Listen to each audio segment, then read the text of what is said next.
A poesía é rebelión, e tamén é bálsamo, é canción e movimento, berro e refuxo. Ola a todos, a poesía e todo isto, e nos próximos 4 días Vigo vai ser o faro do mundo poético nunha nova edición do Festival Kerouac. Hoxe falamos do que ali vai acontecer co director do festival, Marcos de la Fuente, ademais temos estes outros contidos. Poñemos agora o foco en Vigo porque mañá arranca a 15ª edición do Festival Kerouac, que durante 4 días vai a encher a cidade de versos, de performance, concertos, presentacións, ata o sábado unha intensa programación da que imos falar co director do festival, Marcos de la Fuente. Como estás, Marcos?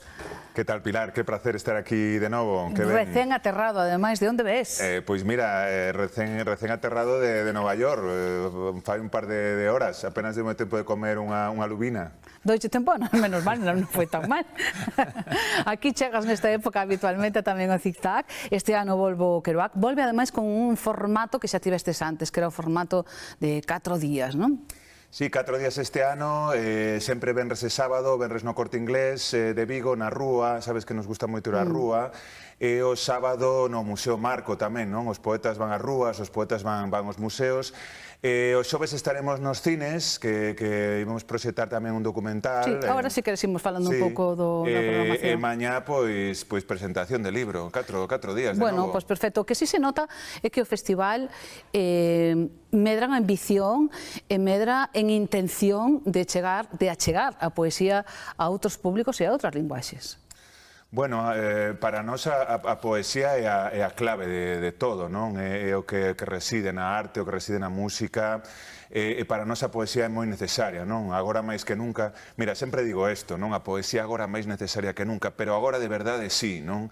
Agora de verdade a poesía é resistencia, a poesía é activismo, e agora máis que nunca, pois, se ti o sabes ben, somos moi necesarios os poetas. Eso di a xente como a ti, que sodes optimistas. Mañá abrides precisamente con un proxecto teu que ben pode ser xa poesía de futuro isto. Poesía do futuro, sí, así é como estamos vendendo, non? O libro do futuro, a poesía do futuro era esta.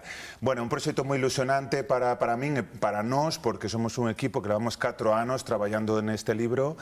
É un libro no que o poeta dialoga coa inteligencia artificial, non? É un libro previo a ChatGPT, porque xa fixemos, xa che digo, fai 4 anos,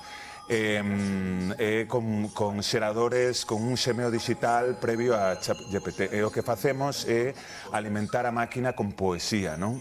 Que queremos humanizar a máquina, pois que mellor que darlle poesía, non? Tenes que probar agora co ChatGPT, a ver que che contestaba. A verdade é que non falo moito con el, non falo moito, eu desconfío. Cando todo o mundo empeza a facer unha cousa, eu digo, ese non debe ser o camiño. Chegará a creatividade, a inteligencia artificial? Bueno, xa ha chegado, non?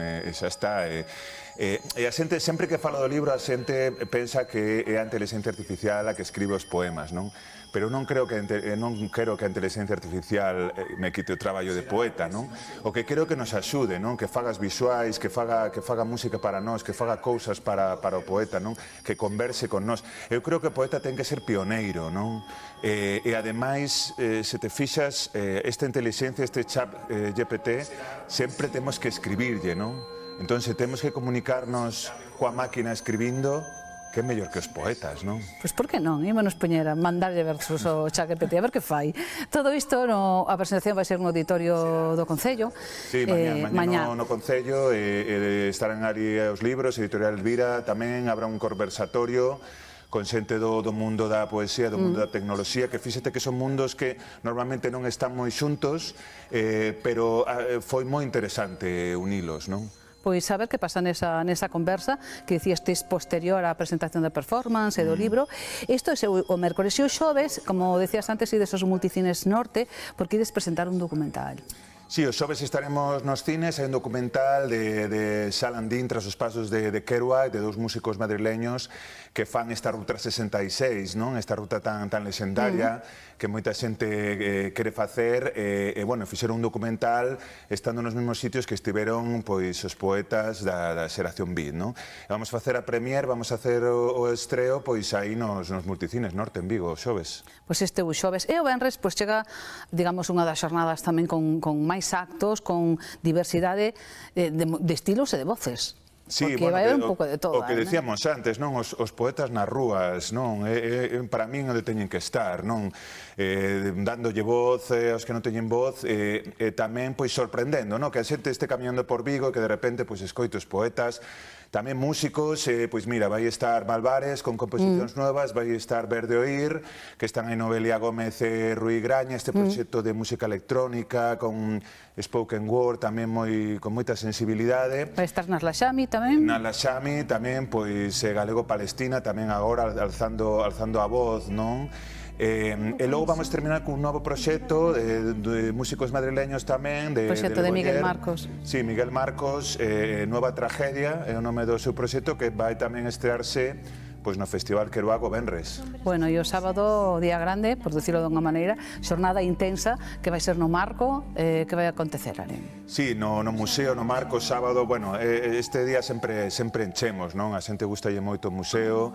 É unha das apostas deste ano, el Hombre Viento, con La Sole, pois este hip hop, este rap moi melancólico na liña de Gata Katana, non? Esta tremenda poeta e cantante de rap que morreu fai uns anos. La Sole colle o testigo de Gata Katana. Bueno, tamén van estar estreando o seu novo disco, van facer logo xira, pero estrean primeiro con nós. Teño moitas ganas de velo, a verdade. E logo pois van estar Avendaño Romón. Os galegos van a estar Avendaño Romón e tamén o Laia Cociña. E o Laia Cociña, sí, tamén, que temos moitas ganas de que se estree no festival. E logo, pois mira, dende Mallorca ven a poeta e traductora Annalisa Marie Pegrun, que é a voz das poetas beat, das mulleres beat en España, la traduciu a Dayandi Prima. E ven cun novo espectáculo tamén de Lenore Kendall, unha poeta beat, que ten este libro de Love Book, un libro que foi prohibido, un libro moi sexual, non? Que no seu tempo pois foi un total escándalo, e ela agora ten unha performance deste libro, vai estar espectacular, eu creo. Bueno, pois son 4 días de poesía que arrancan mañá, e se queres, podes nos deixar un petisco. Un petisco dese libro da máquina contra o poeta contra a máquina. É un libro bilingüe, castelán e inglés, pero hai un poema en galego. Sempre sabes que todo no que fago meto algo en galego, sempre ali onde esté. E vou ler a última parte deste Mundos Novos. Veña. Mundos novos nacendo sen querer ter nacido, sen querer ser mundos nen ser novos. Mundos novos cando o que nós creemos bello sigue sendo novo. Mundos novos que cada vez se tornarán bellos máis rápido. Mundos novos que nunca nos darán o que esperábamos, que non precisan carne nin osos, pero sí espírito. Mundos novos que non serán novos se nos extinguimos antes de crearlos. Moitas grazas, Marcos, cos dous pés esta vez en Galicia, ata que poña un pé en Nova York, aquí o temos estes 4 días dirixindo o Festival Queroac. Un placer.